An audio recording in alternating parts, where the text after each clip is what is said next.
Murad bəy, elə bu xəbərdən istəyərdim ki, başlayaq. Əli Laricaninin ölümündən sonra vəziyyətin bu baxımdan kritikləşdiyini Axios nəşri iddia edir və deyirlər ki, ümumiyyətlə Müçtəba Xameneiyə çata bilmirlər, yəni onunla əlaqə qurmaq mümkün deyil. Düzdür, biz onun bəyanatlarını eşidirik, amma bu bəyanatları kim yazır, kim dərc edir, bu da sual doğuran bir məqamdır. Və Amerika Birləşmiş Ştatları, eləcə də Pakistan tərəfi ümumiyyətlə ali rəhbərlə əlaqəyə keçə bilmir. Sizin fikrinizcə, həqiqətən də İran daxilində bu qədər siyasi gərginlik, fikir ayrılıqları varmı, yoxsa daha çox mətbuata yansıyan görüntü budur? Bəli, belə bir versiya var ki, bu fikir ayrılığı sadəcə olaraq görüntüdür.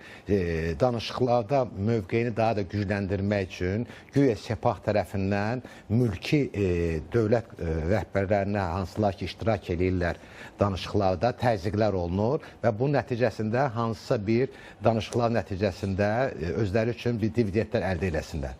Amma reallığa baxanda, ümumiyyətlə bütün vəziyyəti təhlil edəndə aydın olur ki, əlbəttə ki, orada ayrı seçkilik mümkündür. Ona görə ki, Sepahın maraqları tamam başqadır, mülki hökumətin maraqları tamam başqadır.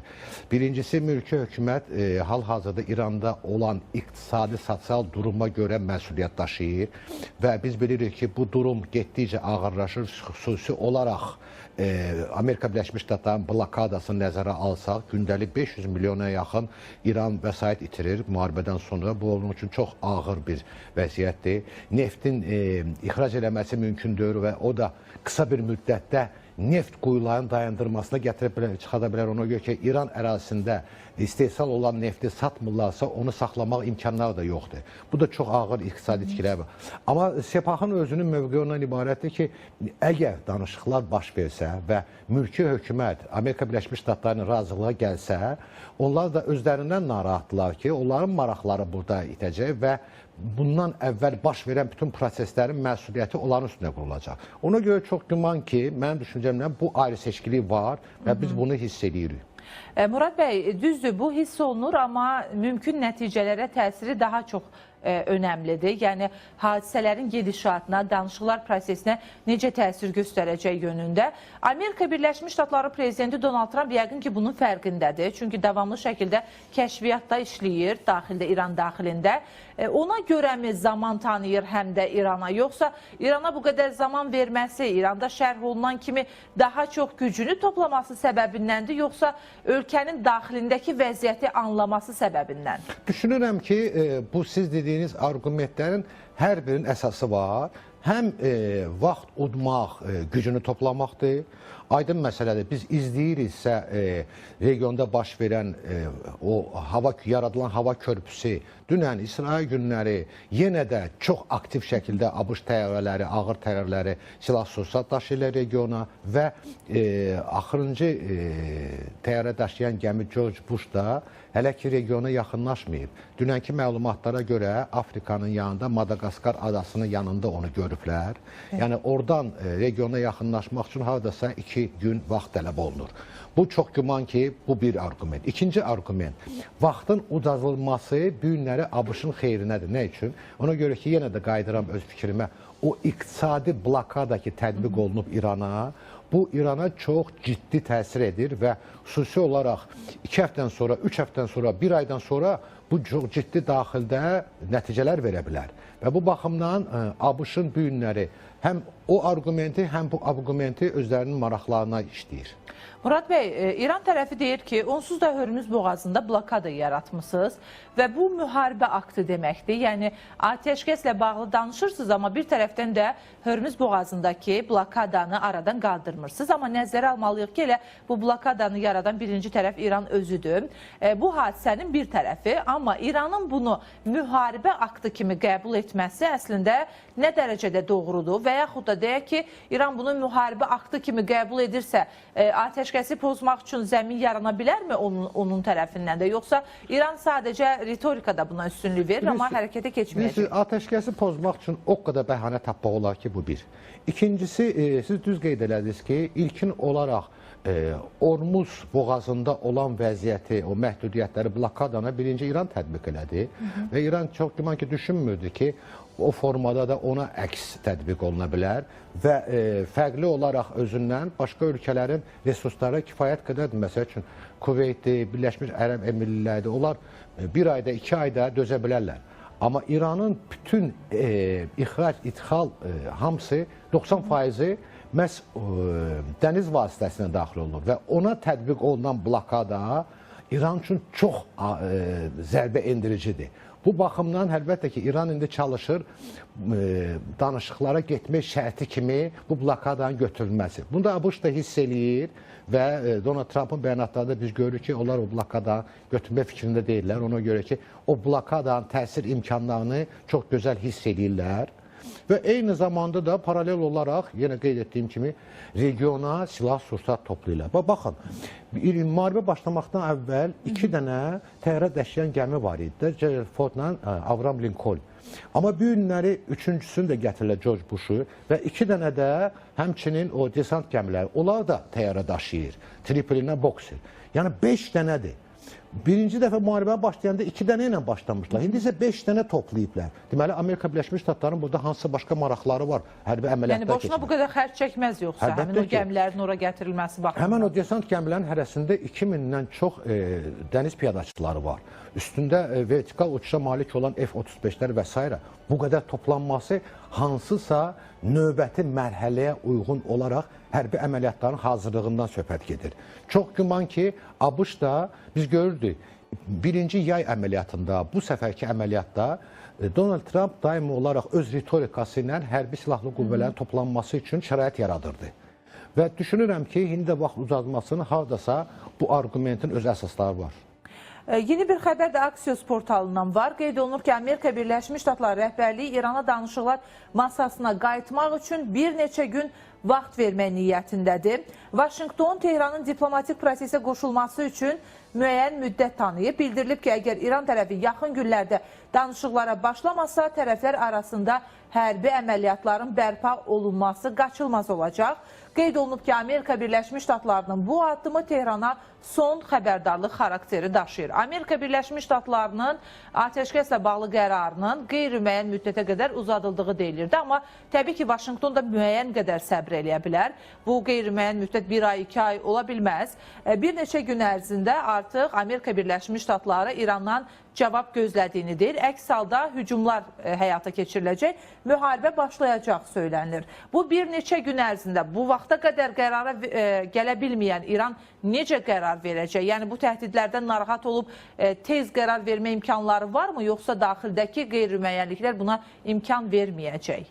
Çox güman ki, İran tərəfi başa düşür ki, hərbi əməliyyatlar başlansa və yenidən orada toplanan əlavə qüvvələri nəzərə alsaq, bu İran üçün çox ağır nəticələr verəcək. Amma həmən o məsələni başa düşən insanlar İranda qərar vermirlər. Bu günləri İran prezidenti, İran Xarici İşlər Naziri və s.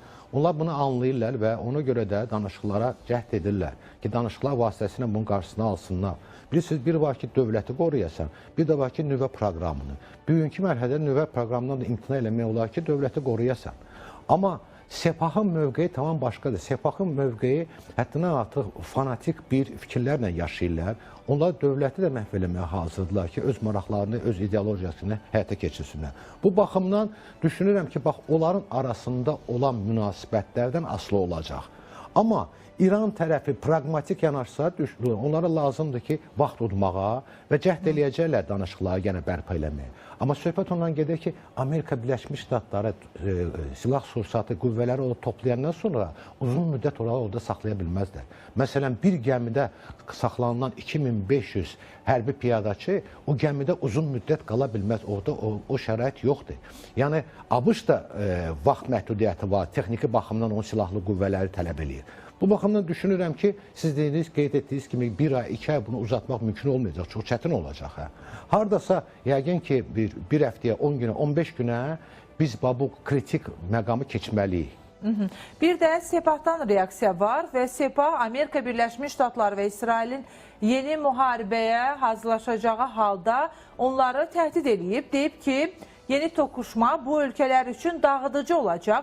Dərhal cavab vermək üçün hazırlıq səviyyəsini ən yüksək səviyyəyə hətta gətirmişik. İstənilən yeni hərbi qarşıdurma və ya təcavüz halı düşmənin obyektlərinə dağıdıcı zərbələrlə müşahidə olunacaq. Sepahdan da reaksiya var. Onlar da deyirlər ki, biz də dağıdıcı zərbələr vuracağıq.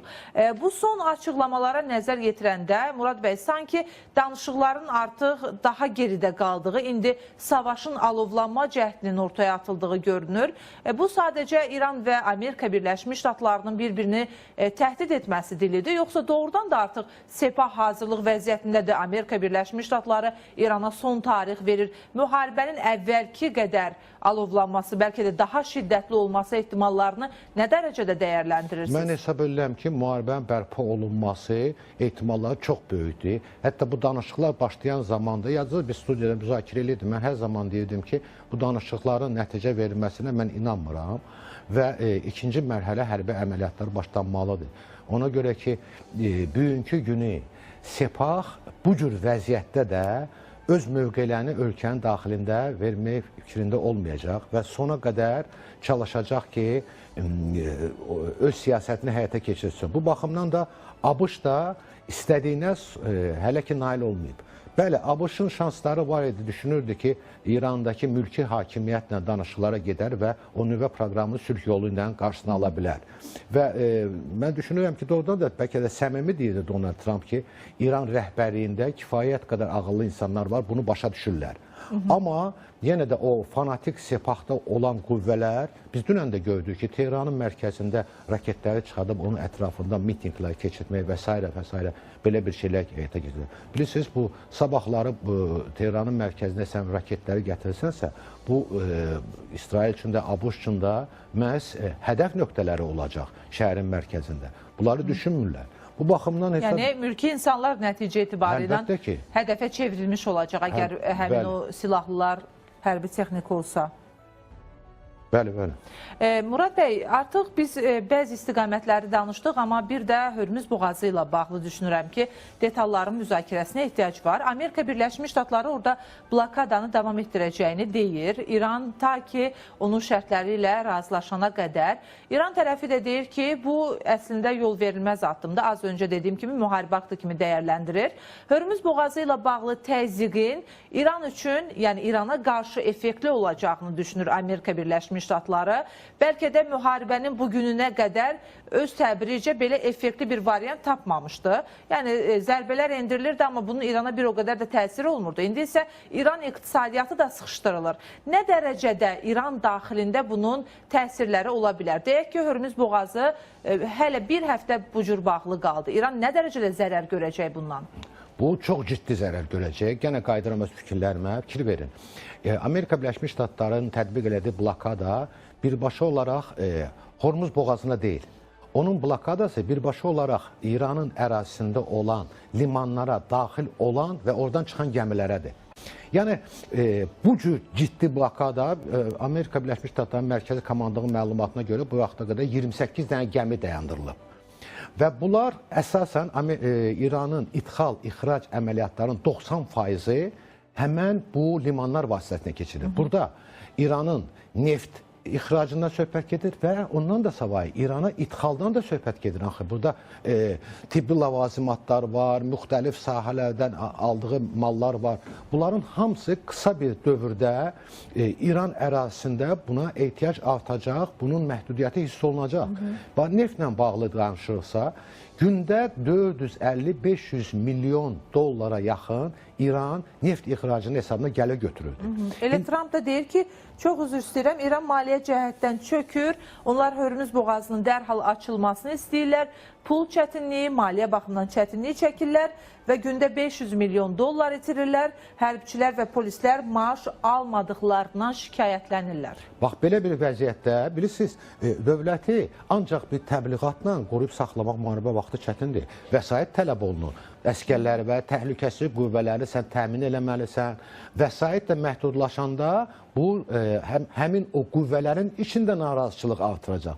Bilmirəm nə qədər düzdür, yalandır. Deyilənə görə ki, Prezident Pezeşkan tərəfindən hətta Sepahın rəhbərlərinə bir ciddi şəkildə iradları var idi ki, siz gətirib ölkəni heyrəyə çatdırmışsınız ki, biz danışıqlara getməsək, biz bir aydan sonra əhaliyə maaş verməyə də imkanlarımız olmayacaq. Əslində Pezeşkan çıxışlarına fikir verəndə real bir xəbər oxşuyur. Ona görə mən dedim ki, və Donald Trump da deyir ki, İran rəhbərliyində reallığı anlayan insanlar var. Çox güman ki, danışıqlar vasitəsində onlar o fikir mübadiləsi aparıblar və mülki rəhbərliyi başa düşür axı bu cür vəziyyətin sonu uzun davam eləyə bilməz. Əgər ölkədə iqtisadiyyat işləməsə, bilirsiniz, bax, zərbələr indiriləndə İranın metallurgiya sənayesinə çox ciddi zərbələr indirildi. İranın metallurgiya sənayesi onun neftdən sonra ikinci ixrac sənayesi idi. Və orada bəlkə də milyona yaxın insanlar çalışırdı. Gündən onlar işləmirlər. Onların maaşları var. Yaxşı, onlar bir həftə dözər, bir ay dözər. Ondan sonra ailələrini dolandırmaq üçün pul lazımdır axı. Bunlar hamısı gələcəkdə, bəlkə də yaxın zamanlarda nəzərə alaq keçmişi, ölkə daxilində ixtişaşlar üçün zəmin yaradır. Bax, bu faktorlar çox vacibdir. Bunları da hamısını Amerika Birləşmiş Ştatlarında çox güman ki, analitik mərkəzlər düşünürlər, hesablayırlar. Bir də biz bilirik ki, bu səhər saatlarında İranın Atom Enerjisi Təşkilatının keçmiş üzvü edama məruz qoyulub. Əvvəlcə 10 il həbs istənilmişdi onunla bağlı. Daha sonra bu məsələyə yenidən baxıldı və edam cəzası tətbiq olundu. Mehdi Fəridin artıq edam olunduğu deyilir.